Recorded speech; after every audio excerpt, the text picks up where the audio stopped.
If your business is still struggling, there is a high chance that you are the reason. But don't panic, because in this next few minutes, I'm going to show you what's killing your business and what you can do to fix it. I've seen many businesses fail, many businesses crash because of these 5 reasons. Now, these reasons are out of the experience and out of the observations that I've had as a business person or that I've seen business people make. And the funny part is that many of these businesses don't even know that they are making this mistake. You want to turn this around, you want to start seeing regrowth, stick with me as we go through these steps together. Let's dive in. Number 1, lack of promotion. This simply means you are not promoting your business. Either through promotional ads like Facebook ad, Instagram ad, YouTube ad, whatever kind of ads that you get to use to promote your business, depending on which business you run, or through word of mouth. This simply means that you are missing out on potential clients or on potential customers. Consistent promotion keeps your business visible and top of mind. That it makes people simply always remember your business. Just like when I talk of Jumia or talk of Temu, what happens to you? One of the ads that you've seen somewhere in the internet, because they are consistently promoting their business to the world. Number 2, neglecting outreach. This simply means that you are not reaching out. It's not about just promotion. It's about connecting with people. That is why many people say personal brand makes more sense in the minds of people than just any kind of company. When people begin to see a face in a business, that's the reason why you see what we call brand ambassadors. When they see a face that is actually associated to a business, they feel safe to patronize that business. If you're not doing that, you simply are not making people know about your business and how you can help them get what they want. Number 3, ignoring follow-ups. This simply means that the past people that you've gotten over time, either they patronized you once or they've not. They just simply reached out. Following up with leads can reignite interest. Someone messaged me, asked me about my business. I run web development services. And he asked me about my business, and that was it. He didn't say anything for that. He didn't want to go ahead with the deal. But I understood that business is long-term. So what I did was consistently talking to him, reaching out, maybe in a week or somehow in 2 weeks, I'll just reach out and be like, hey, what's up? How are you doing today? I just feel like hearing from you. How is your business going? I understand that things might be critical, but don't worry, let's keep pushing. Just a hi or a good morning can just simply reignite the interest that they once had. And I can tell you that it took me 1 year for that man to patronize me. A whole year, which is 12 months, 365 days. Just imagine what reaching out and follow-up can actually do. Number 4, lack of investing in yourself, lack of learning. Many small business owners, as we'll call them entrepreneurs, they do not invest in themselves. How do I mean?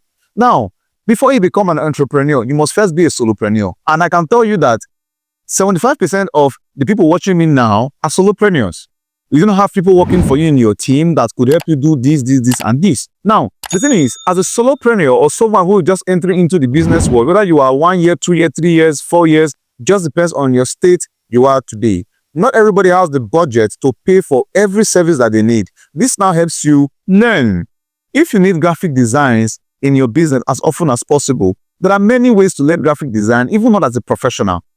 Put yourself into investing in yourself. Learn the skills that you need. So in case you don't see people that can help you do this thing, then you simply understand where you are going to. You can do it yourself, even if it takes you time.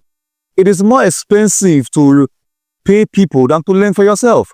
So not investing in yourself can also kill your business. You are not learning new things. People are coming to you. They're expecting to learn new things from your business. They're expecting to see new trend or see you becoming more sophisticated, but you are not. It simply means that you are killing your business by yourself. Number 5, selling unproven product. You've not tested the product. You are not sure of the product. You feel this product is a good deal to sell, and you went ahead to promote and sell this product. Now, over time, when people begin to buy this product and it turns out to become substandard product, they will begin to lose interest in your business, in your product. They will begin to lose interest in you and feel you do not have integrity. And this is a great killer to business. So if you want to sell any product, you need to test the product, be sure of the product. So you know that you are not selling substandard product and push away your clients or push away your customers. There was a time this happened to me. Someone gave me work. I hosted the site somewhere. I am not the owner of the hosting, of course. So I hosted the website. The hosting was really slow. And the guy consistently reached out to me and was like, hey, what's up, this and that. I remember about 4 to 5 persons reached out to me complaining about their site speed and some other stuff. And I put it to myself to make sure that, but of course, I lose about 1 or 2 of them, but I tried to see how I can solve the problem. So this brings me to the last one, which is the bonus tip. If you've stayed up to this point in this video, it simply means that you really want to learn more about your business. So the last tip is overlooking client feedback or customer feedback. Just like the story I just gave just now about what happened with me. If I didn't answer or attend to the request, I would have lost all of them. And this can become a dent to my business. So this simply means that when clients come to you and complain about a particular fault or default in your product or in your service, you should pay attention to it, because these little things that you think doesn't really count matters a lot. And how you attend to your clients or customers actually affect it. Customer service matters a lot. That's another point that you need to take home.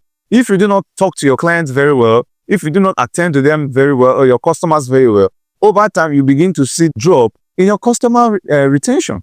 You must learn to first respect your customer. Don't overlook their complaint. Try to solve each and every complaint and make them satisfied. The first thing about business is not about making money. It's about making clients, making customers. If you've been here, I believe that you want to grow your business. I will consistently give you tips on how you can grow your business. All you can do is just simply like, comment, subscribe to this video so that the algorithm can push this video to other persons. And then they'll begin to see this and begin to promote their business.